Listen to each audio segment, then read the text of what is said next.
Hi, I'm Bonnie Browning. I'm here at AQS QuiltWeek in Phoenix, Arizona, and I'm here with Angela Petrocelli, who is our second place winner in the home machine category. And what a beautiful quilt. Thank you. Okay, so now everybody wants to know about how you made this, because these are some really tiny pieces. Yes. Well, it took 3 years to make from start to finish, including my design process and buying fabric.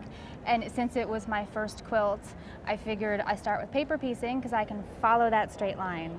All right, now let's stop right there. She's telling me this is her very first quilt she has made. Okay, so the paper piecing, did you find that easy to do? I did. Okay, and it made it really accurate for you? I figured with paper piecing, your points are always perfect. And I like perfect points, who doesn't? So I started with paper piecing.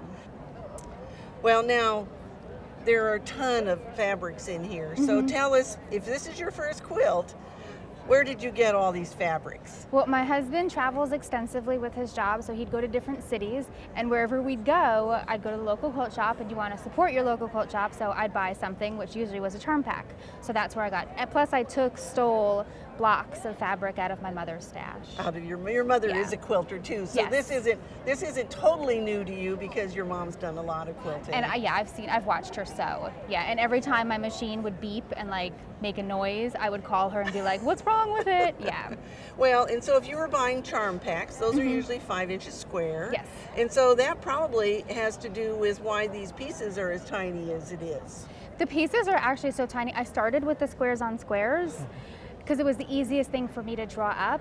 And then the only reason I started so small was because I didn't want to waste the fabric learning how to sew on my machine. But I discovered I loved the tiny pieces, so I just kept going with tiny pieces. All right, now I have another question, and that is, did you actually lay the plan out for the quilt, or did you just start making square to square? I started making squares on squares. I made around 500 of them.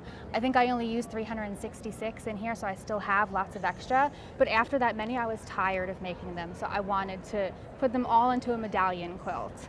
So I decided to sort all the colors by value, because how else do you sort 2,000 colors? And it just sort of became what it was, or what Well, it is. it certainly is beautiful, and now you did some machine quilting. I did all the machine quilting on my home machine, on my domestic. Okay, and what machine do you use for your A quilting? Janome 8900. A Janome machine, okay. And you did a variety of different quilting patterns Yes. too. Yeah, I did I wanted to have this sort of radiate out, so I did those swirly lines, and then the rest of it was just a lot of straight line quilting and every ditch is stitched as far as the log cabins and in the squares. And I chose the black and the flat black because I didn't want to take away from the piecing, because it's all about the piecing in this quilt, so I didn't want to take away.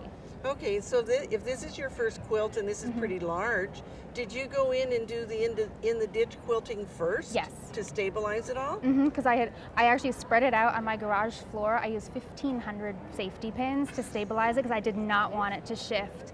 And so I stitched in the ditch, and then so I could get all my safety pins out. And then I went back in with a lot of, the smaller quilting. Anything else about the quilt that you want to tell us? Well, one of the reasons I did so small, and I'm going, the next quilt has, lots more small pieces, is I've convinced my husband that when you quilt smaller pieces, it's less expensive because you need less fabric. So he's all about that now. He's like, go small pieces because you don't need yardage. So we'll just buy lots of charm packs, and he's okay with that. So we can tell our fellow quilters that going small makes it less expensive. Yes. Never mind that you have to buy 2,000. No, and never mind that there's, 1/4 inch or 1/8 inch seams. There's the seams you don't save, but if you can convince your husband that smaller is better, then it's a good way to go. It's a good thing. Yeah, he's all about that.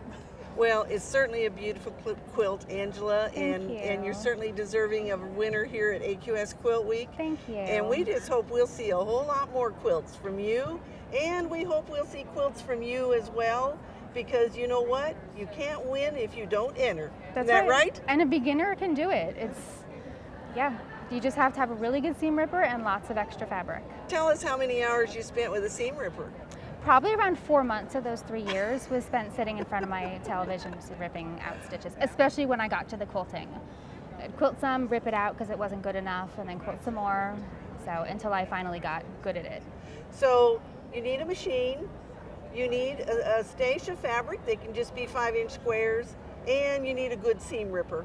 We hope we'll see your quilt at one of the future AQS Quilt Week shows.